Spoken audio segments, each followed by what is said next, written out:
একটা কোশ্চেন দিয়েছে, বলছে find the value of 505 by cot square theta minus 505 by cos square theta plus 15 tan theta cos theta by sine theta.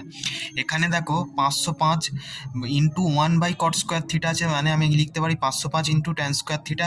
এভাবে এখান থেকে আমি লিখতে পারি 505 into sec square theta plus এখানে দেখো সাইন বাই যদি কস করে দিই ট্যান ট্যান ট্যান কেটে যাবে, তার মানে এখানে আসবে 15। এবার দেখো আমি জানি sec square theta minus tan square theta equals to হচ্ছে 1। তাহলে এখান থেকে আমি যদি মাইনাস 505 কমন নিয়ে নিই তাহলে আমার হয়ে যাচ্ছে কত, sec square theta minus tan square theta তা প্লাস 15।